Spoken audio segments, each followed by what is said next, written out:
Amen.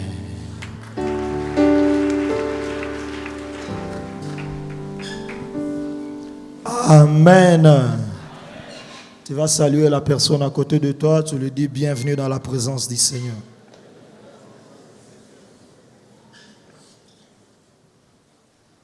Aucune circonstance ne va rester constante devant la main puissante de l'Éternel et agissante. Amen. Je suis en train de dire merci à Dieu pour cette opportunité, cette responsabilité d'être parmi le canal par lequel Dieu a voulu passer pour parler à son peuple. C'est pour moi un grand privilège. Et j'ai dit merci à Dieu pour cela. Amen. Comme papa venait de le dire, je ne serai pas seul comme intervenant dans cette convention. Il y a notre papa, le docteur pasteur Christophe Zawadi, et il y a notre bien-aimé, le frère David Bissaga, qui seront aussi là pour nous parler de la part du Seigneur. Amen. Je suis en train de dire merci à notre papa pour la marque de confiance. Ce n'est pas toujours facile de céder la chair, car on dit souvent que la chair est chère. Amen. Mais il nous a fait cette opportunité. Il a crié en la grâce de Dieu en nous et il nous a dit de parler de la part du Seigneur. Nous disons merci à tous les aînés, tout le collège pastoral pour l'encadrement qui ne cesse de faire en notre égard, afin que nous nous perfectionnons du jour au lendemain. Et merci à tous ceux qui prient pour les enseignants, les orateurs. Bien dans le Seigneur, il y a beaucoup de réalités, mais que Dieu te bénisse. Si tu te souviens de prier pour ceux qui prêchent la parole. Amen. Disons merci à notre président de la jeunesse et à tout le comité pour la marque de confiance. Amen. Et je dis merci pour votre présence. Amen. Dans cette convention, comme nous le savons bien, et c'est bien écrit sur des affiches, cette 13e édition de la Convention des jeunes pour les changements porte sur les thèmes intitulés « Le ruine d'autrefois, la restauration et la nouvelle gloire ». Le ruine d'autrefois, la restauration et la nouvelle gloire. Le ruine d'autrefois, la restauration et la nouvelle gloire. Et par la grâce de Dieu, Dieu a mis dans mon cœur de parler d'un sous-thème. Pendant les temps qui m'a été donné d'intervenir, nous serons en train de parler de « Lève-toi pour rebâtir sur des ruines d'autrefois ». Lève-toi pour rebâtir sur les ruines d'autrefois. Dis à celui qui est autour de toi, lève-toi pour rebâtir sur les ruines d'autrefois. La volonté de Dieu ce matin est de nous voir lever. Car nous savons, bien-aimés dans le Seigneur, qu'il y a beaucoup de situations auxquelles nous faisons face et qui créent de ruines dans nos vies. Il y a des situations dans lesquelles nos familles passent et ça crée de ruines. Il y a des choses auxquelles nous nous butons et qui créent de ruines dans nos vies. Et qui créent de ruines dans nos vies. Et nous pouvons observer, regarder nos vies et nous nous rendons compte que c'est décombre sur décombre. Nous pouvons regarder notre famille et nous nous rendons compte qu'il y a des choses qui se sont passées dans la famille et qui ont créé des destructions. Mais la bonne nouvelle ce matin est que l'Éternel s'appelle le restaurateur. Et il sera en train de restaurer tout ce qui était détruit dans le passé sera restauré au nom de Jésus. Tout ce que nous voyons dans le passé et ça nous faisait couler les larmes, l'Éternel sera en train de nous restaurer dans tous ces domaines. Amen. Et ma prière est que tu ne sortes pas de cette convention avant que tu revoies ces ruines d'autrefois et aujourd'hui tu peux les appeler encore des sujets de gloire, des sujets de témoignage, parce que l'Éternel sera en train de faire de grandes choses dans ta vie et dans ma vie. Amen. Nous aurons 3 textes de base pour ce matin. Nous avons notre texte de base dans Ésaïe au chapitre 61, du 1er au 4e verset, la Bible me dit ceci. L'Esprit du Seigneur, l'Éternel est sur moi, car l'Éternel m'a donné l'onction.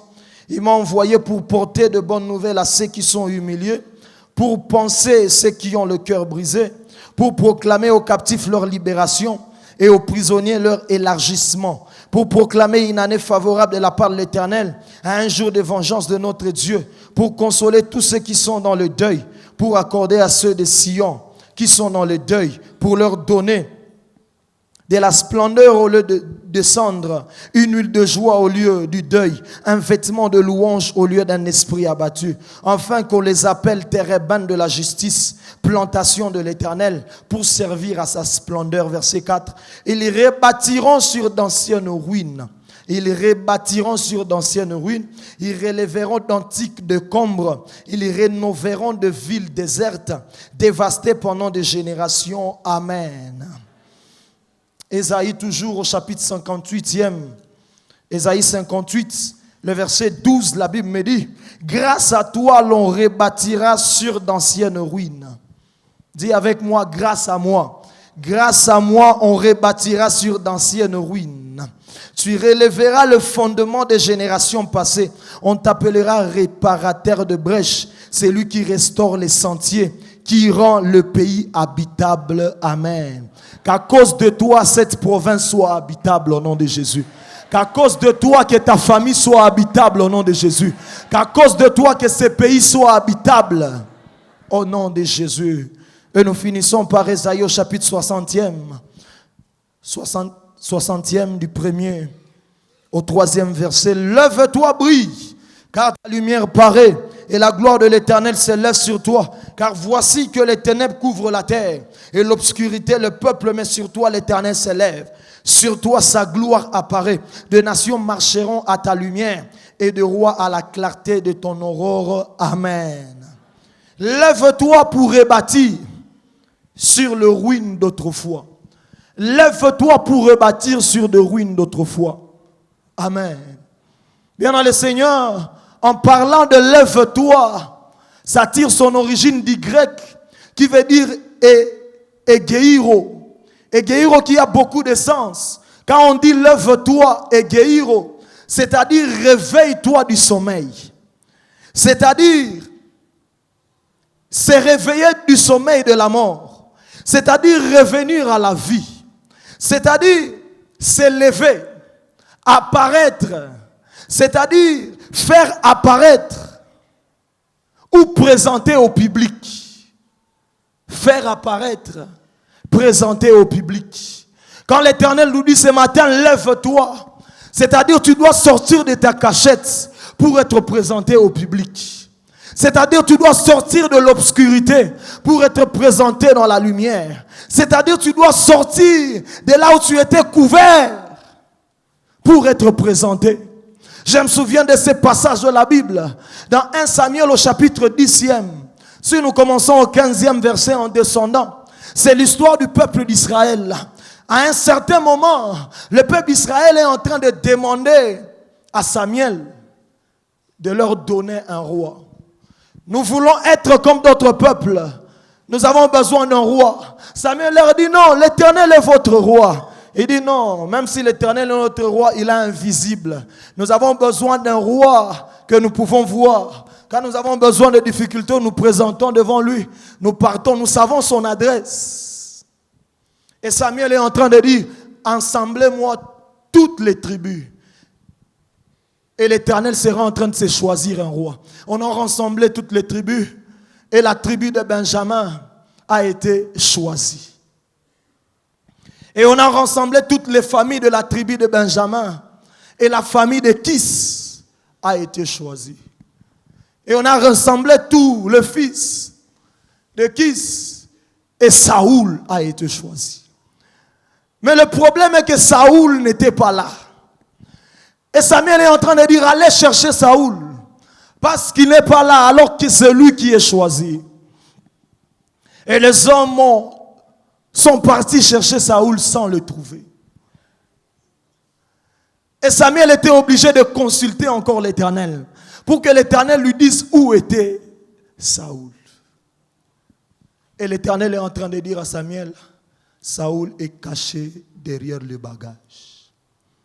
Bien-aimé dans le Seigneur, j'aimerais dire à quelqu'un, le temps où tu es caché derrière le bagage est révolu. La saison où tu es caché derrière le bagage est finie. C'est la saison où l'Éternel est en train de te pointer pour t'enlever derrière le bagage et te mettre devant le public. Pour t'enlever là où tu étais caché et te présenter devant le public. Je suis en train de dire à quelqu'un, sur la liste des gens qui témoignent dans des programmes, tu n'étais pas. Les gens t'ont cherché sur la liste des hommes et des femmes qui doivent témoigner la main de l'Éternel, mais on ne t'a pas trouvé sur la liste. Le temps où ton nom ne sera pas mentionné sur la liste des gens qui témoignent est révolu. Le temps où l'Éternel lui-même est en train de te pointer est arrivé. Pour te dire non, tu dois sortir de ta cachette et être présenté devant la face du monde. Et Samuel est en train de prendre Saoul et il est en train de le présenter devant le peuple. Il est en train de dire, voici votre roi. Bien dans le Seigneur, qu'il plaise au Seigneur de te présenter. Dans ta famille, on t'a longtemps ignoré. La saison où tu dois être présenté est arrivée. Dans ton entreprise, on t'a longtemps ignoré. La saison où tu dois paraître est arrivée. Nous devons sortir de nos cachettes et paraître devant la face du monde. Car l'Éternel est en train de déposer dans nos vies des choses qui serviront pour ta gloire. Et ces choses ne sont pas vouées à être cachées. Ce sont des choses qui doivent être présentées. C'est pourquoi il te dit ce matin, lève-toi. Sors de ta cachette. Saoul, sors de ta cachette. Car le temps de la présentation est arrivé. Sors de ta cachette. Car le temps de la présentation est arrivé. Et en parlant de lève-toi pour rebâtir sur d'anciennes ruines, lève-toi est en train de cacher deux choses. Quand on parle de lève-toi, ça cache deux choses. La première chose, ça révèle un mouvement de l'inaction vers l'action. Quand on dit lève-toi, ça révèle un mouvement de l'inaction vers l'action. De la passivité vers l'activité. Du sommeil vers le réveil. Bien-aimé dans le Seigneur, je suis venu dire à quelqu'un, le temps de sommeil est fini. C'est le temps où nous devons nous lever. C'est le temps où nous devons sortir de la passivité et nous devons entrer en activité. Car je le disais au premier culte, il y a des choses qui n'arriveront pas dans nos vies aussi longtemps nous ne prenons pas la décision de nous lever. Il y a des choses que nous n'expérimenterons pas avec Dieu si nous ne prenons pas la résolution de nous lever. Quand Dieu est en train de nous dire lève-toi, il est en train de nous dire sors de ta passivité, cesse d'être inactif.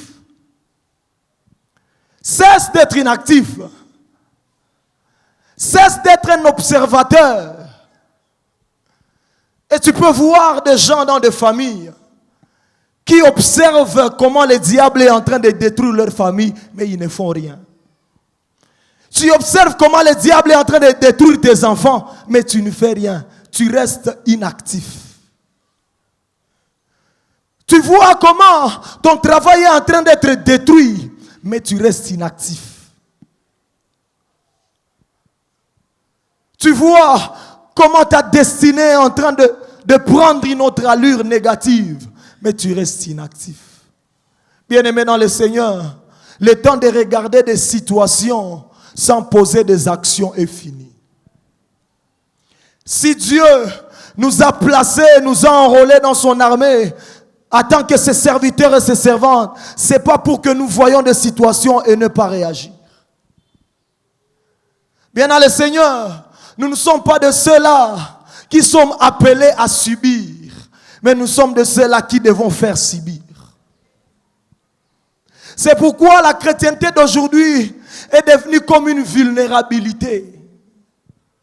Car nous sommes tellement passifs que nous observons des choses.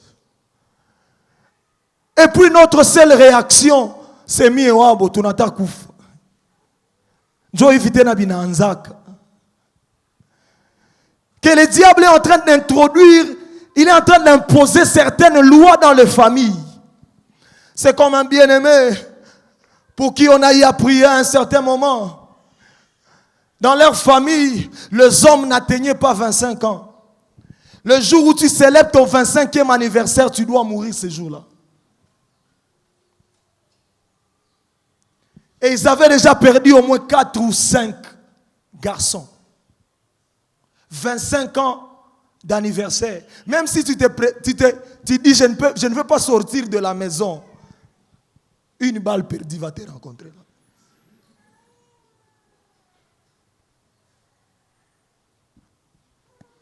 Et ils ont perdu des gens dans cette famille. Pourquoi? Parce qu'ils regardaient cette situation sans agir. Ils étaient des victimes et des vulnérables. Et pour ces frères pour lesquels on a prié à son 25e anniversaire, ils commencent à sentir des choses. Et toutes les sœurs de la famille sentent que Joe vit bien en Zak.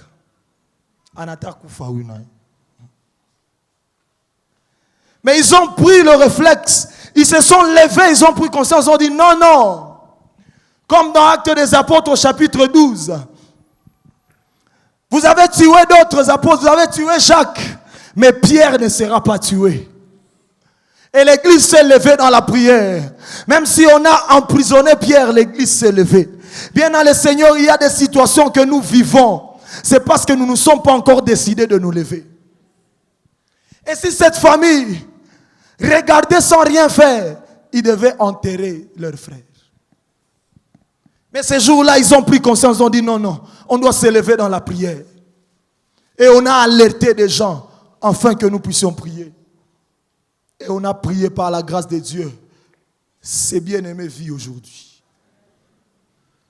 Il y a des lois sous lesquelles nos familles croupissent. Mais qu'est-ce que nous faisons de ces lois-là? Qu'est-ce que nous faisons de ces tendances-là qui durent de génération en génération? Que tu verras dans des familles. Le père était tellement riche. Et arrivé à un certain moment, toute sa richesse perdue. L'oncle m'aimant, la tante m'aimant, et toi tu es là à observer sans rien faire. Bien dans le Seigneur, tu vas risquer de vivre ces mêmes choses. À un certain moment, en tant que chrétiens, nous nous cachons sous la casquette de la grâce. Oh, bien dans le Seigneur. Oui, la grâce est sur nous, mais il y a des actions que nous devons poser. Et que l'Éternel ne posera pas à notre place. Nous devons nous lever pour rebâtir sur une nouvelle histoire, pour rebâtir une nouvelle histoire de ta famille. Tu ne peux pas rester croiser les bras comme tu es là. Alors que tu es en train de remarquer qu'il y a des choses qui se répercutent dans ta famille. Qu'il y a des sœurs qui ne peuvent pas se marier sans qu'ils n'enfantent chez eux. Et toi tu es là, archoise. Oh, tu continues à mwamba. Ce n'est pas faux, tu continues à mwamba. Mais si tu ne prends pas conscience, c'est te lever tôt, tu risques de subir les mêmes choses. C'est comme un bien-aimé. On était des amis dans le passé, quand j'étais dans le monde. Et on était vraiment tellement des amis. Là, on me voyait, on devait le voir. Et moi, je me suis décidé de croire au Seigneur. Mais lui, il est resté dans le monde. Et sa famille était caractérisée par une ivrognerie terrible. Même un bébé, on pouvait le faire boire de l'alcool. C'était grave. Moi, j'ai cru au Seigneur. Et lui, il était dans le monde. Mais je me suis dit, c'était mon ami, je dois prier pour lui. Et je commençais à prier pour lui. À prier pour lui. Et à avoir des séances. On parlait, on discutait de la parole. Un bon jour, il a cru au Seigneur. Il est venu ici à l'église, il a été baptisé. Au-delà d'être baptisé, il a intégré le département de l'évangélisation. Il ne manquait pas dans le mini-campagne. Il ne manquait pas dans tout le programme de l'église, zélé comme pas possible. Jusqu'à ce que dans les quartiers, on commençait à dire non, les disciples commencent à devenir plus grands que son maître. Parce que lui, il était tout le temps à l'église. Bien-aimé dans le Seigneur, il était question d'un peu de sommeil, un peu d'assoupissement. Et ce bien-aimé est rentré dans le monde. Et aujourd'hui, son état est plus pur que l'état d'avant. Et quand on essaie un peu d'analyser sa famille, ce sont ces lois-là. Un jour, je sors de l'église, je rentre à la maison, c'est toute ma famille qui me dit non, ton ami, on l'a ramassé en cours de route. Parce que tous ces temps où il était en Christ, il accumulait des soifs. Donc, quand il est rentré, c'était grave. Et d'autres fois, il pouvait se saouler. Mais cette fois-là, il est revenu de l'hôpital. Donc, l'hôpital, il y a quoi.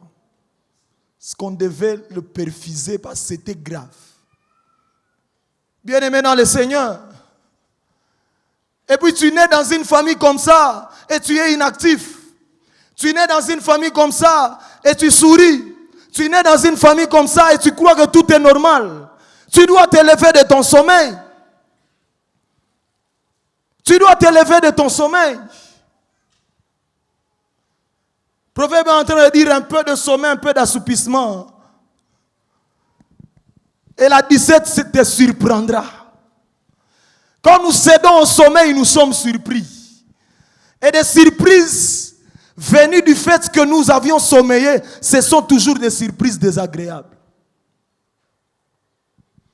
Tu dois prendre la résolution ce matin de sortir de ton sommeil.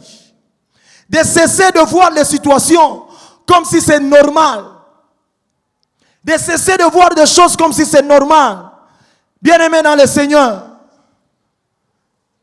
nous devons sortir de notre sommeil. Parce que si nous ne décidons pas de nous lever, nous serons en train de subir des choses que nos pères et nos aïeux ont subies.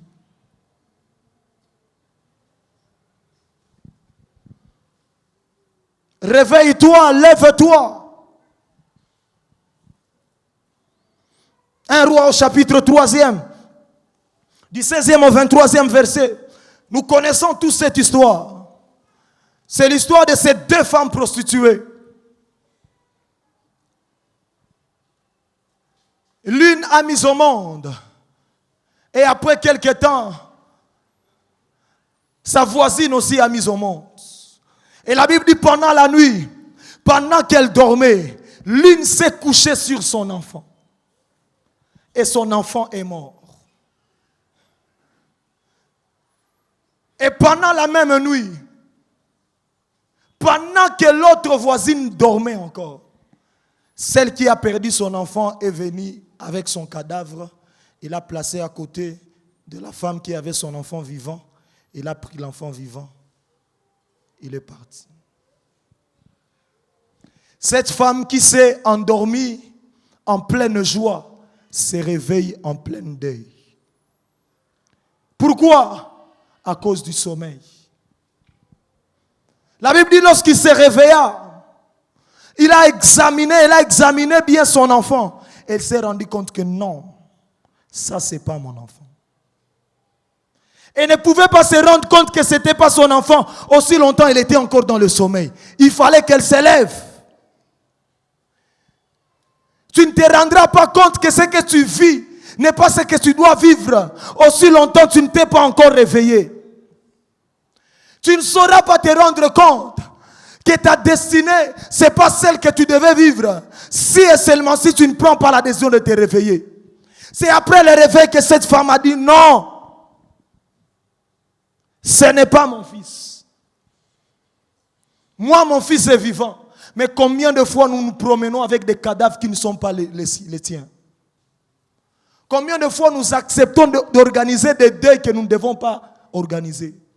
À cause de l'inaction, le sommeil, la passivité.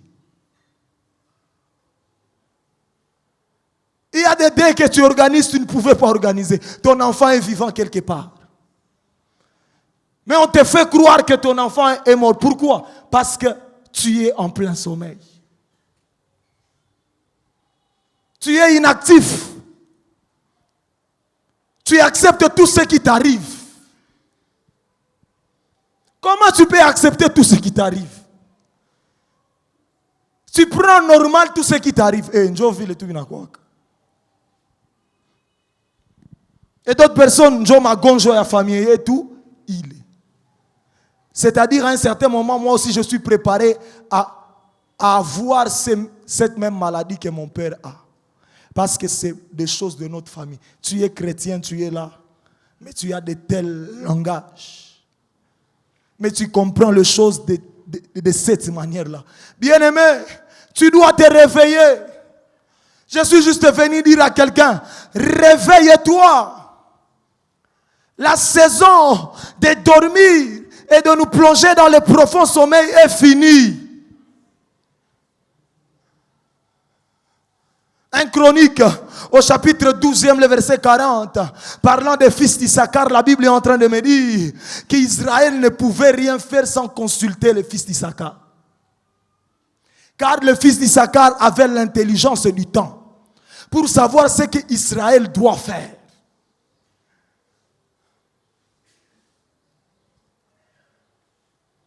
Et je me tiens debout devant vous ce matin comme ces fils d'Issachar. Pour nous dire que dans cette saison, il n'est pas question de dormir. Dans cette saison, nous devons être éveillés. Nous devons être éveillés. Bien-aimés, nous devons être éveillés. Nous devons nous lever. Nous devons sortir de nos inactions. Nous devons sortir d'être des observateurs des situations sans rien faire. Nous devons nous lever. Nous devons nous lever. Romains chapitre 13, le verset 11, Paul est en train de dire, vous savez à quel temps nous sommes. Le temps où nous devons nous réveiller à la fin de notre sommeil. Le temps où nous devons sortir à la fin de notre sommeil. Car vous savez à quel temps nous sommes. Bien à le Seigneur, le diable ne dort pas. Les agents du monde des ténèbres ne dorment pas. Ils sont en activité. Mais c'est nous qui observons et qui subissons la volonté de l'ennemi sans ouvrir la bouche. Le diable t'impose ça, tu acceptes. Le diable te mène dans cette situation, tu acceptes. Le diable te fait ceci, bien-aimé dans le Seigneur. C'est temps où nous devons accepter à tout prix la volonté du diable est finie. C'est le temps où nous devons nous lever de notre sommeil. Nous devons nous lever. Nous devons nous lever. La deuxième chose que lève-toi est en train de révéler, ça révèle un mouvement de l'inconscience vers la conscience. Nous sortons de l'inconscience vers la conscience. Parce que dans l'état d'inconscience, il y a des choses qui se passent et qui sont imposées à nous. Et que nous nous retrouvons en train d'accepter. Pourtant, nous ne devons pas les accepter. Cette femme, on l'a imposé un cadavre. Mais quand il s'est réveillé, il a pris conscience, il a dit non. Ça, ce n'est pas mon cadavre. Que nous sortions de l'inconscience. Cette inconscience qui peut nous faire croire que tout est normal. Que tout ce que nous vivons, c'est normal. Cette inconscience qui ne nous donne pas de comprendre à quel temps nous sommes. De Samuel au chapitre 11, du 1er au 5e verset, c'est l'histoire de David. Le premier verset dit, au temps où le roi devait aller en campagne, David a envoyé ses militaires, mais lui, il est resté dans son palais. David, est-ce que tu te rends compte de quel temps le peuple d'Israël est en train de passer? C'est le temps où le roi doit être au front. David, comment tu restes dans ton palais? C'est le temps, chers parents, où nous devons nous lever dans la prière. Mais est-ce que tu te rends compte de l'exposition? Tu exposes ta famille à combien de choses? Que des prières de famille qui ont disparu. Dans des familles. Après des programmes comme ça, non. Un père prend une décision. Chaque 20h à 21h, nous sommes en prière toute la famille. Il commence une semaine, 2 semaines, 3 semaines. 4e semaine, il y a des séries qui apparaissent à ces heures-là. Et on décale. On dit non, nous avons 21h à 22h. Et à ces heures-là, le diable, c'est un guerrier. Il amène encore d'autres programmes. 21h à 22h. Et puis vous vous rendez compte que c'est soit le père qui reste dans le salon seul en train de prier, soit c'est les enfants qui se concentrent un peu. Mais 1 mois et demi, il n'y a plus de prière. Et puis vous vous étonnez de ce qui vous arrive dans la famille. Pourtant, vous avez baissé de garde. C'est le temps de sortir de l'inconscience. Ce n'est pas le temps de céder à n'importe quoi. Ce n'est pas le temps de céder à tout ce que le monde nous propose. C'est le temps de prendre conscience et de nous réveiller. De nous réveiller dans l'obéissance, de nous réveiller dans la prière, de nous réveiller dans le sérieux avec Dieu. Ce n'est pas le temps où nous devons mélanger et un peu de monde et un peu de Dieu. Ce temps-là est révolu. Le temps où nous devons être un pied dedans, un pied dehors. Ce temps-là est démodé. Ce temps-là est expiré.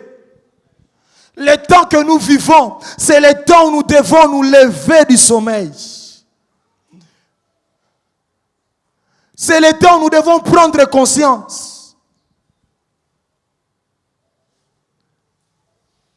C'est le temps où nous ne devons pas rester sans rien faire. C'est le temps où nous ne devons pas plus privilégier le repos que la prière.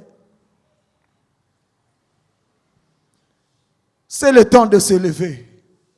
Bien-aimés dans le Seigneur, c'est le temps de se lever. Ce n'est pas le temps de sommeiller. Le monde est en train de nous proposer des choses. Le monde des ténèbres est en train de travailler du jour au lendemain pour nous proposer des choses. Mais qu'est-ce que nous, enfants de Dieu, nous faisons? Nous sommes là inconscients, inactifs. Nous allons subir le loi que le monde va nous proposer. Chers députés, ceux qui ont postulé et ceux qui vont passer, quand tu pars au Parlement, ce n'est pas le temps pour toi de dormir là-bas. C'est le temps d'être réveillé. Ce n'est pas le temps de signer des choses que tu ne comprends pas.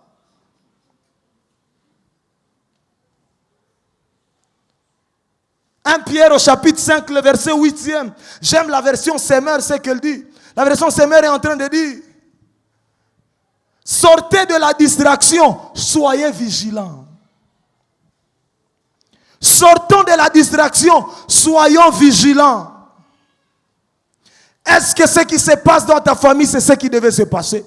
Est-ce que ce qui te passe dans ton quartier, c'est ce qui devait se passer? Et si ce n'est pas ce qui doit se passer, qu'est-ce que tu poses comme action pour arrêter ces choses? C'est ça l'église. L'église, ce n'est pas seulement des cantiques.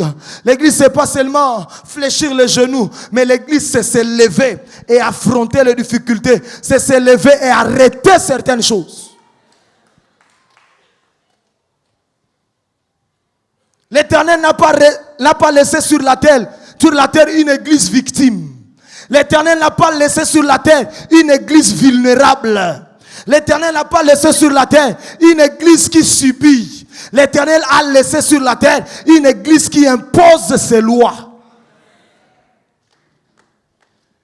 Mais nous qui devons imposer les lois, nous nous voyons en train de fléchir sur les lois qui ne confessent même pas le nom de l'Éternel. Que l'église redevienne église. Que l'église redevienne église.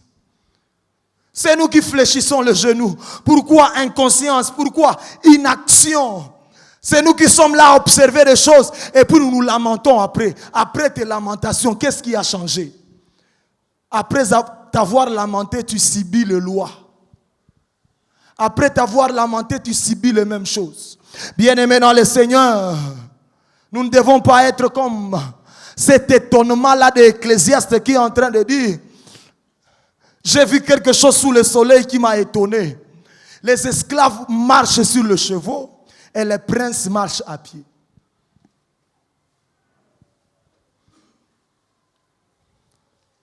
Pourquoi ça? Inconscience. Peut-être le prince ne sait pas que sa place est sur le cheval. Il croit que c'est ça le normal, c'est ça. Mais c'est ça normal. Quand on voit, tu es prince, non? Toi, tu dois être là. Mais il a déjà normalisé ce qui ne doit pas être normalisé. Nous devons nous lever, Église du Seigneur. Ce n'est pas le temps de céder au sommeil. Ce n'est pas le temps de céder aux choses que le monde nous impose. C'est le temps de nous lever, d'imposer Dieu. Partout où nous passons, c'est le temps de se lever et d'arrêter certaines lois qui ne confessent pas le nom de l'Éternel. Car nous sommes une armée de l'Éternel. Je parle rapidement de quelques vérités. Quand on parle de lève-toi, quelques vérités. La première que nous devons comprendre, que la gloire de l'Éternel s'élève sur ceux qui se décident de se lever. La gloire de l'Éternel s'élève sur ceux qui se décident de se lever. Ésaïe chapitre 60e, le premier verset, la Bible dit: lève-toi, sois éclairé, car ta lumière arrive. Et la gloire de l'Éternel s'élève sur toi. La gloire de l'Éternel s'élève sur qui? Sur celui qui s'est levé. Il y a des dimensions de gloire que tu n'atteindras jamais aussi longtemps que tu ne t'es pas décidé de te lever. On peut crier ici dans toute la Cogec: recevez la gloire, recevez la gloire. Mais il y a de gloire que tu ne sauras pas recevoir aussi longtemps que tu ne t'es pas décidé de te lever et de prendre des actions. Aussi longtemps que tu ne t'es pas décidé d'activer ta conscience par rapport à certaines choses. Il y a d'autres promesses de Dieu qui resteront promesses. Aussi longtemps que nous ne posons pas des actions, nous ne nous levons pas. Pour que tu vives une certaine dimension d'accomplissement des promesses, tu dois t'élever. L'armée de l'Éternel, le royaume de Dieu, n'est pas un royaume des inactifs. Dis ça à celui qui est à côté de toi. Le royaume de Dieu n'est pas un royaume des inactifs. Dis, le royaume de Dieu n'est pas le royaume des vulnérables. Dis-lui. Bien-aimés, nous ne sommes pas vulnérables. Nous devons cesser cette mentalité de croire que basse.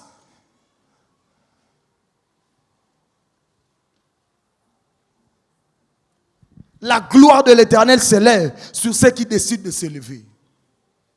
Il y a une dimension de gloire que tu accéderas si tu te décides de te lever. Quand je dis de décider de te lever, c'est-à-dire si tu te décides de prendre conscience, si tu te décides de sortir dans l'inaction.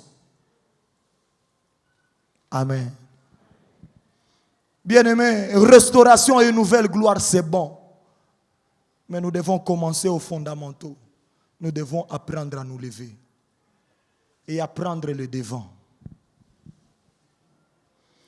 La deuxième vérité que j'aimerais que nous puissions comprendre, il y a des gens, il y a des choses qui ne bougeront pas si nous ne décidons pas de nous lever. Il y a des choses qui ne bougeront pas si nous ne décidons pas de nous lever. Ésaïe 60, le verset 3. Des nations marcheront à ta lumière et de rois à la clarté de ton aurore. Des nations marcheront, des nations seront en mouvement. Si tu te décides de te lever, lève-toi, sois éclairé. C'est-à-dire, on ne sera pas éclairé si on n'est pas levé. Et les nations ne marcheront pas à notre lumière si nous ne nous levons pas. Il y a des choses qui vont bouger dans ta vie. Si tu prends conscience et tu dis, trop c'est trop, il y a des choses qui commenceront à être en marche.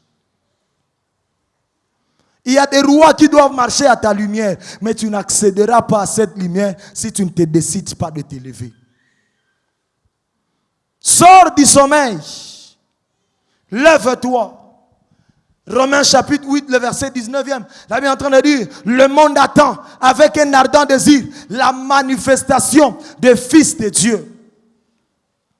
Le monde attend que tu puisses te lever. Le monde soupire. Bien-aimés, si nous pouvons faire même la cartographie de nos familles, la cartographie de nos quartiers, il y a des gens qui pleurent parce que toi, tu ne t'es pas encore levé. Il y a des gens qui souffrent dans ta famille parce que tu ne t'es pas encore décidé de t'élever. Il y a des gens qui sont sous de loi et ils ne devaient pas être sous ce loi-là parce que tu t'es décidé de croiser les bras et d'observer. Bien-aimés, il est temps que nous puissions nous lever. Et la dernière vérité que j'aimerais mentionner, s'élever, c'est un choix et une résolution personnelle. Tu dois prendre la résolution de t'élever ce matin. De t'élever pour arrêter certaines choses. De t'élever pour dire non, c'est assez. De t'élever pour renvoyer les cadavres à son propriétaire. T'élever pour renvoyer cette maladie à celui qui te l'a envoyée. T'élever pour dire je dois sortir de cette situation. Et c'est un choix et une résolution. S'élever, c'est un choix et une résolution. Bien-aimés dans le Seigneur, nous devons nous lever. Le royaume de Dieu n'est pas un royaume de pleurnichards. N'est pas un royaume de gens qui voient des choses et ils croisent les bras sans rien faire. Mais c'est un royaume de gens, lorsqu'ils constatent que quelque chose ne va pas, ils s'élèvent. Et ici, il n'est pas question d'appeler le pasteur. Ici, il est question de prendre ta position d'enfant de Dieu. Il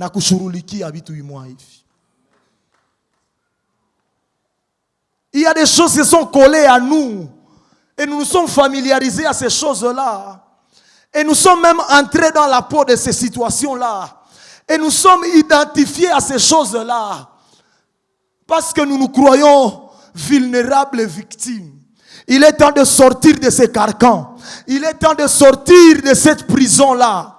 Où tu te sens vulnérable. Et de commencer à poser des actions. Bien-aimés dans le Seigneur. Nous devons nous lever.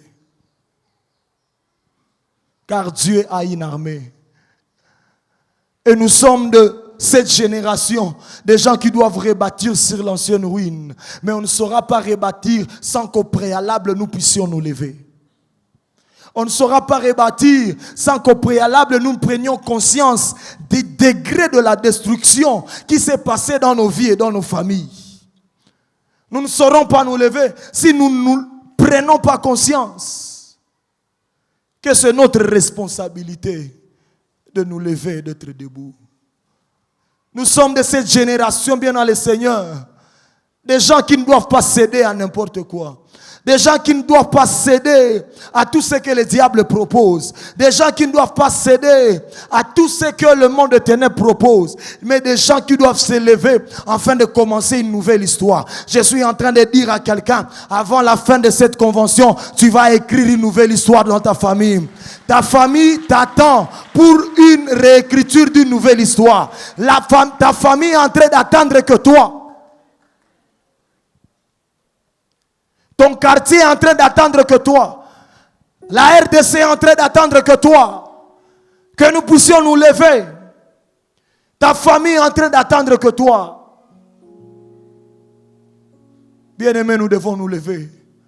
Et nous sommes de cette génération-là. Des hommes et des femmes qui doivent être debout afin d'imposer le règne de Dieu. Et quand ici je parle de la génération, je ne suis pas en train de parler de l'âge, mais je suis en train de parler de l'enrôlement dans une nouvelle unité spéciale dans l'armée de Dieu. Dieu est en train d'enrôler son peuple dans une nouvelle unité spéciale. Une unité spéciale qui ne sera pas là en train de pleurnicher, mais qui sera là comme des guerriers en train d'imposer la vie de Dieu partout où il passe. La Bible me dit, partout où foulera la plante de vos pieds, je vous donne en possession. Si nous retrouvons un lieu où c'est possédé par le monde des ténèbres, le simple fait que nous y arrivons, nous devons imposer de nouvelles lois. Est-ce que nous devons être debout dans la présence de Dieu? Bien-aimé, tu dois dire c'est assez. Tu as longtemps subi. Tu as longtemps subi. Tu as longtemps subi. Aujourd'hui, tu dois arrêter ces choses. Est-ce que quelqu'un peut commencer à arrêter certaines choses? Tu prends conscience et tu arrêtes certaines choses. Je ne sais pas comment tu vas prier, mais j'aimerais voir quelqu'un qui prie avec colère. Et il est en train de dire, c'est assez. Je suis en train de vivre des choses que je ne devais pas vivre. On m'a imposé un cadavre qui n'est pas à moi. Est-ce que quelqu'un peut monter dans la prière?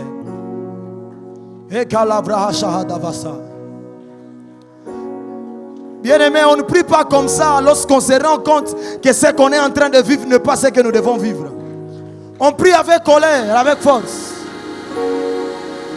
Quand tu te rends compte que ce que la nation est en train de vivre, ce n'est pas ce qu'elle devait vivre. Quand tu te rends compte que ce que ta famille est en train de vivre, ce n'est pas ce qu'elle devait vivre, tu dois te lever. La génération de combattants, la génération des guerriers. Nous ne sommes pas de la génération vulnérable. Et Prada Cloha Travasa. Erda Kwasa Payaneva. Chambra Tokata. Bien-aimé, prie bien, prie bien. Nous sommes dans cette saison où les choses doivent s'arrêter. Est-ce qu'il y a quelqu'un qui arrête un cycle? Tu arrêtes une saison.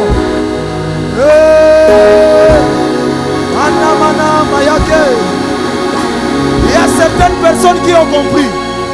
Il y a certaines personnes qui ont compris ce que nous sommes en train de dire. Et ils sont en train de prier. Il y a certaines personnes qui sont en train de comprendre. Bien-aimé, est-ce que tu comprends que tu dois te lever? Ayakata. Nous devons rebâtir. Mais avant de rebâtir, nous devons nous lever. Bien-aimé, ne prie pas comme une victime. Ne prie pas comme une victime. Ne prie pas comme une victime. Ne prie pas comme une victime. Prie, prie, prie.